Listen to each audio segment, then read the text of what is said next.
Hi guys, welcome back to YouTube channel. आज मैं आपको बताने जा रहा हूँ एंटीबायोटिक्स के बारे में। एंटीबायोटिक्स कौन कौन सी होती है, क्या क्या इनकी जो होता है, कहाँ कितने प्रकार की होती हैं। तो सो दोस्तों स्टार्ट करते हैं। Let's go with start with get happiness. चलो स्टार्ट करते हैं। तो एंटीबायोटिक्स जो होती हैं, कोई बीमारी बैक्टीरिया की वजह से हो रही है, कोई बीमारी बैक्टीरिया की वजह से हो रही है, तो उस काम में हम इसका यूज़ करते हैं। क्या करते हैं, सो ये एंटीवायरल ड्रग नहीं है। एंटीवायरल में कहीं काम नहीं करती। ये सिर्फ एंटीबायोटिक्स में काम करती है। जैसे फॉर एग्जांपल टाइफाइड हो गया, निमोनिया हो गया, ब्रोंकाइटिस हो गया, तो उस काम में हम इसका यूज़ लेते हैं। तरह तरह की बीमारी, तरह तरह के एंटीबायोटिक्स भी होते हैं, तो वहाँ पर हम इसका यूज़ कर सकते हैं। देखो भाई, अगर कोई बैक्टीरिया आपके शरीर में है, अगर आपके शरीर में कोई बैक्टीरिया है, तो उसको मारने के कई तरीके हो सकते हैं। पहला तरीका यह होता है कि उसको सेल वाल को नष्ट किया जा सकता है। उसके सेल वाल को नष्ट करके उसकी बैक्टीरिया ग्रोथ को हम रोक सकते हैं या स्टॉप कर सकते हैं उसकी ग्रोथ को।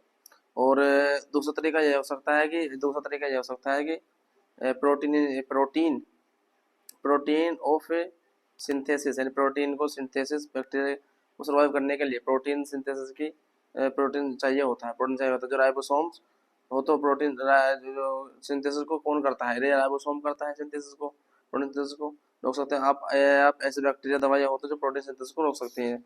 और तीसरा तरीका यह होता है कि जो डीएनए रेप्लिकेंट हो रहा हो, यानी डीएनए रेप्लिकेंट हो रहा हो, जो कि उसका जेनेटिक्स मॉलिक्यूल्स को कैसे रोक सकते हैं, इनको जेनेटिक मॉलिक्यूल्स को कैसे रोकते हैं। कुछ एंटीबायोटिक्स डीएनए को भी डैमेज करती हैं, कुछ एंटीबायोटिक्स होती हैं वो डीएनए को भी डैमेज करती हैं, और कुछ आरएनए पर भी वर्क करती हैं। सो दोस्तों शुरू करते हैं। पहले दोस्तों सबसे पहले बात करें बेटा लैक्टम्स के मेडिसिन की। बेटा लैक्टम पहले जो कैटेगरी में है बेटा लैक्टम्स। बेटा लैक्टम एंटीबायोटिक्स इनहिबिटेड एंटीबायोटिक्स वो होते हैं जो कि सेल वॉल को नष्ट करते हैं, यानी कि ये जो होते हैं सेल वॉल को नष्ट करते हैं, ये भी सेल वॉल को नष्ट करते हैं। जो कि प्रोटेक्टिव लेयर होती है, प्रोटेक्टिव लेयर होती है जो बनी होती है डीएनए जो ऊपर, जो सेल वॉल के ऊपर, उसको ये नष्ट करते हैं। इसके अंदर क्या क्या आता है, चलो बात करते हैं। सबसे पहले आता है सेल्बेक्टम, आता है क्लेवेनिक एसिड, आता है और टैज़ोबैक्टम आता है। ये तीन तीन इसके अंदर आते हैं, मेडिसिन आती हैं एंटीबायोटिक, जो कॉम्बिनेशन फॉर्म में भी आते हैं। और ज़्यादातर लंग्स की बीमारियों में इसका यूज देखा गया है। सिंथेसिस हो गया या साइनसिस की बीमारी हो गई, यूटीआई हो गया, तो उसकी उस कंडीशन में इसका यूज देखने को मिलेगा। जो इसके मेन यूज है वो मैं इसको बता रहा हूँ। यूटीआई इन्फेक्शन हो गया, जो इसके मेन यूज है वो आपको बता रहा हूँ। और अब बात करते हैं पेनिसिलिन इंजेक्शन की। पेनिसिलिन मेडिसिन की, ये काफ़ी फेमस है और आपने सुना भी होगा, बाजार में बहुत इजीली मिल जाता है। लेकिन ये आप बात करते हैं, ये भी एक सेल वॉल को नष्ट करने वाला ये एक एंटीबायोटिक्स है। इसमें जो भी एंटीबायोटिक्स आते हैं सारे के सारे सेल वॉल को नष्ट करते हैं। जितने इसमें एंटीबायोटिक्स आते हैं दोस्तों, ये सेल वॉल को नष्ट करते हैं। सो पेनिसिलिन तरह तरह के होते हैं। अमिसिलिन हो गया, अमोक्सिलिन होता है। ये तो ब्रॉड स्पेक्टर को एंटीबायोटिक्स कहलाते हैं। पेनिसिलिन जी और पेनिसिलिन वी ये नैरो इंस्पेक्टर में आते हैं, यानी कि छोटे इंस्पेक्टर में आते हैं। ये पेनिसिलिन, ऑक्सीसिलिन, डाइक्लोसिलिन ये वेरी नैरो होते हैं, मतलब ये बहुत ही ज़्यादा छोटे छोटे होते हैं। इनको छोटे छोटे इंस्पेक्टर वाइज के एंटीबायोटिक्स होते हैं। इसके बाद बात करें कार्बोसालिन और पाइपरोसालिन। सो यहाँ पर मैंने जो बताया है इंस्पेक्टर वाइज बताया है। मैंने जो आपको जो बताया है इंस्पेक्टर वाइज बताया है भाई। मैंने इसमें एमिक्सिलिन भी आएगा, अमोक्सिलिन भी आएगा, निफिसिलिन भी आएगा, ऑक्सीसिलिन, डाइक्लोसिलिन भी आएगा। ये सारे सारे एंटीबायोटिक्स में आते हैं, जो कि एंटीबायोटिक्स होते हैं पेनिसिलिन ग्रुप के। जो मैंने आपको बताए हैं एंटीबायोटिक्स होते हैं पेनिसिलिन ग्रुप के।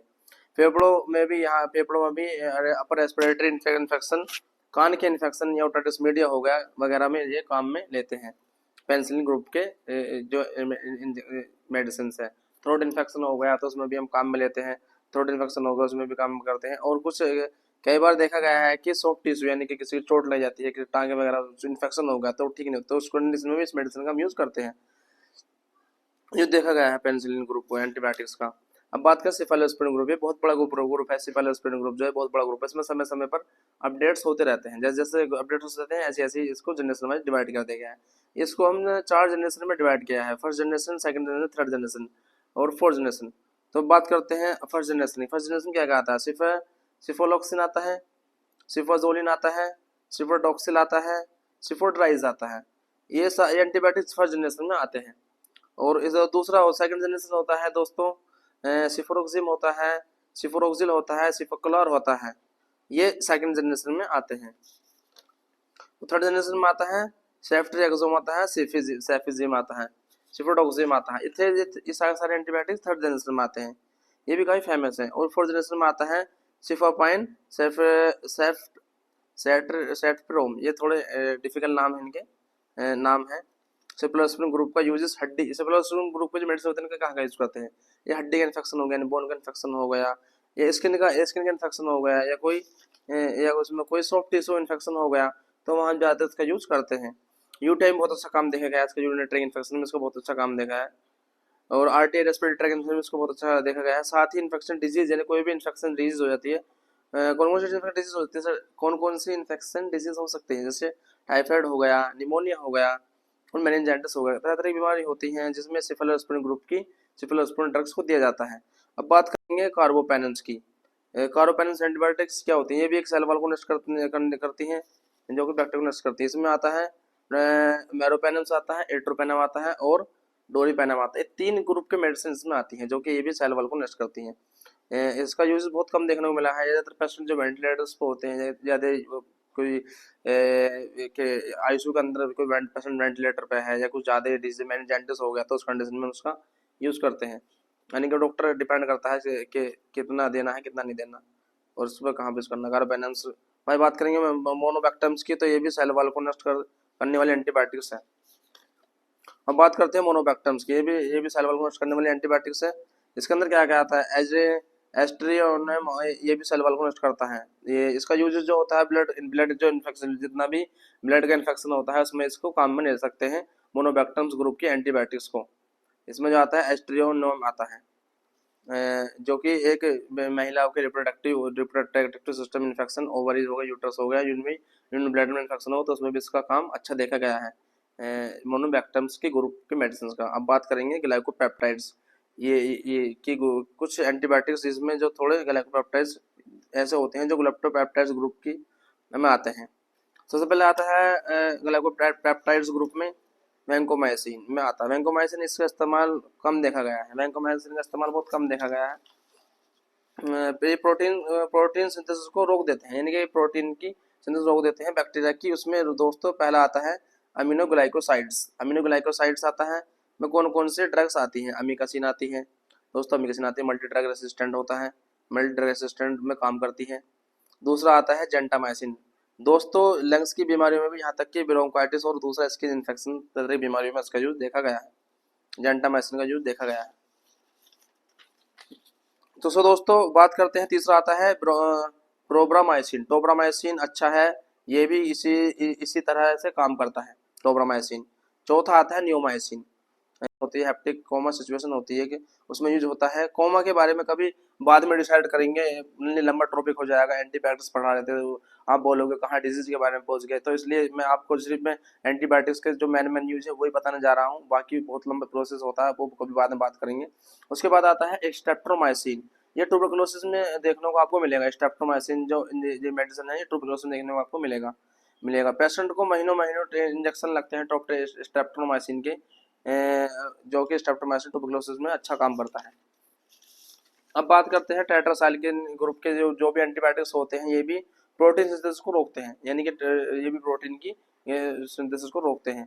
यहाँ पर डॉक्साइक्लिन होता है, ये खुद से ही टेट्रासाइक्लिन नाम से मिलता है, इजीली बाजार में नाम से मिलता है। और दूसरा होता है मीनोसाइक्लिन, इसमें तीन आते हैं बेसिकली। टेट्रासाइक्लिन ग्रुप के एंटीबायोटिक्स होते हैं, ये क्लाइमेडियल डिजीज में काम करते हैं। क्लाइमेडियल डिजीज एक फीमेल जो महिलाओं को डिजीज होती है इसमें काम करना, बार बार क्या होता है महिलाओं के अंदर क्लाइमेडियल की बीमारी होती है, जिसमें कभी हम बाद में डिस्कस करेंगे, इसमें भी कभी समय मिलेगा जब समझेंगे।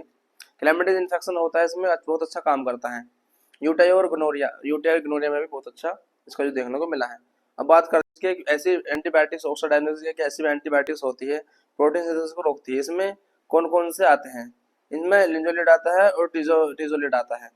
ये दोनों एंटीबायोटिक बहुत ही कम देखने को मिलेंगे, जो कि एक प्रकार से सस्पेक्टेबल इन्फेक्शन को में काम करते हैं, सस्पेक्टेबल इन्फेक्शन में काम करते हैं।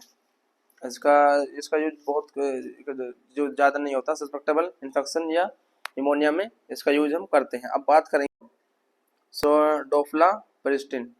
डोफ्लापरिस्टिन, ये दोनों एंटीबायोटिक्स हैं दोस्तों। ये क्या करते हैं, सस्पेक्टेबल इन्फेक्शन के काम में करते हैं और साथ ही स्किन इन्फेक्शन में भी काम करते हैं। अब दोस्तों बात करते हैं क्लोरोफेनोल की, क्लोरोफेनोल मेडिसिन एंटीबायोटिक्स की। दोस्तों ये है जैसी कंडीशन है तब इसका इस्तेमाल किया जाता है। इस मेडिसिन को बहुत कम देखने ये मेडिसिन जो है क्लोरोफेनोल ये बहुत कम देखने को मिलेगी, लेकिन एंटीबायोटिक से बताना पड़ेगा आपको इस्तेमाल किया जाता है। इसके टाइफॉइड में इस्तेमाल किया गया कर सकते हैं ड्रग है ये आपको बताना चाहूँगा। इसका इस्तेमाल हम टाइफॉइड में कर सकते हैं, ये आपको बताना चाहूँगा। प्रोटीन सिंथेसिस को ये भी रोकती है। अब बात करेंगे मैक्रोलाइट्स ये एंटीबायोटिक्स भी प्रोटीन सिंथेसिस को रोकती हैं। इसमें कौन कौन सी एंटीबायोटिक्स आती हैं? बात करते हैं इरिथ्रोमाइसिन और एजिथ्रोमाइसिन और क्लेरिथ्रोमाइसिन, ये 3 मेडिसिन के अंदर आती हैं। ये तीनों एंटीबायोटिक्स इसी कैटेगरी में आती हैं।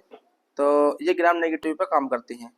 इन्फ्लुएंजा निमोनिया बहुत अच्छे इसके रिजल्ट देखने को मिले हैं। अब बात करेंगे लिंकोसामाइड्स की। लिंकोसामाइड ये की एंटीबायोटिक्स भी प्रोटीन सिंथेसिस को रोकती है। इसमें जो है इसमें जो आता है क्लेंडामाइसिन और लिंकोमाइसिन आता है। क्लेंडामाइसिन जो होता है वो आपको जेली टाइप में देखने को मिलेगा। इसका एक जेल आता है क्लेंडामाइसिन का, जो कि एक्ने वगैरह में जो बहुत अच्छा रिजल्ट देखने को उसको मिला है, जो काम करता है, इन्फेक्शन में काम करता है। अगर किसी के स्किन में जख्म हो गया था तभी वहाँ पर भी इसका यूज देखने को मिलता है। तो अब बात करते हैं जो डीएनए टोपोआइसोमेराइज एंटीबायोटिक्स जो होती हैं, ये ऐसी एंटीबायोटिक्स होती है जो कि एंजाइम पर वर्क करती हैं, कर रहे होते हैं। बैक्टीरिया के अंदर जो डीएनए के उसके नष्ट करने की कोशिश करते हैं ने वाले एंटीबायोटिक्स हैं।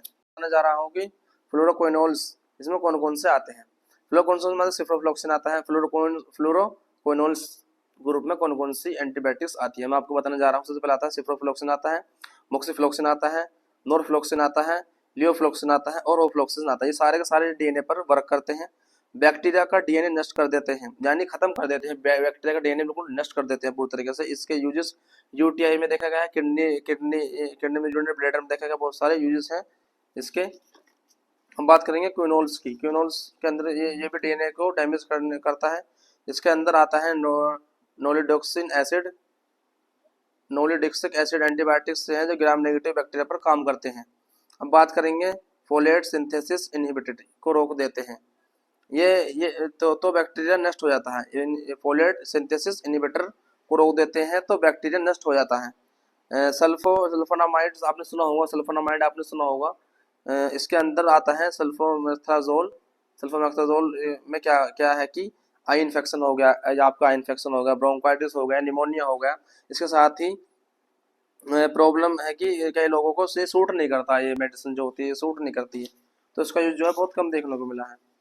अब बात करते हैं नाइट्रोमेटाजोल ग्रुप की मेडिसिन में। ये भी एक प्रकार के डीएनए के डैमेज करते हैं, बैक्टीरिया के डीएनए को नष्ट करता है। इसमें कौन कौन से आते हैं? टिटानोजोल आता है, ओनिडाजोल आता है, मेट्रोडाजोल आता है। ये सारे तीनों एंटीबायोटिक्स आते हैं डीएनए के बैक्टीरिया को डैमेज करते हैं। ये क्या काम करते हैं? एक्सपायरो इन्फेक्शन हो जाता है, पेट में जो इन्फेक्शन हो जाता है उसमें काम करते हैं।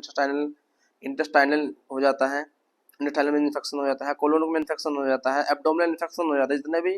जितना भी होता है इसमें काम करता है। पेट के इन्फेक्शन में ये बहुत अच्छा काम करता है, नाइट्रोमेटाजोल्स की ड्रग्स जो होती है ग्रुप की। अब बात करेंगे रिफाम्पिसिन। ये ऐसा एंटीबायोटिक्स जो कि एमआरएनए पर वर्क करता है, इसलिए एक ऐसा एंटीबायोटिक, ये drug antibiotics anti tuberculosis drug होती है। टीबी में इसका इस्तेमाल देखने को मिला है। टीबी में 2 ड्रग्स होती है जो देखने को मिला है, रिफाम्पिसिन, आइसोनिazole। तो ये ही थी सारी एंटीबायोटिक्स। कुछ एंटीबायोटिक्स रह गई हो तो आप कमेंट करिए। अगर वीडियो पसंद आई है तो हमारे चैनल को लाइक करिए एंड हमारे चैनल सब्सक्राइब करिए एंड शेयर करिए। सो दोस्तों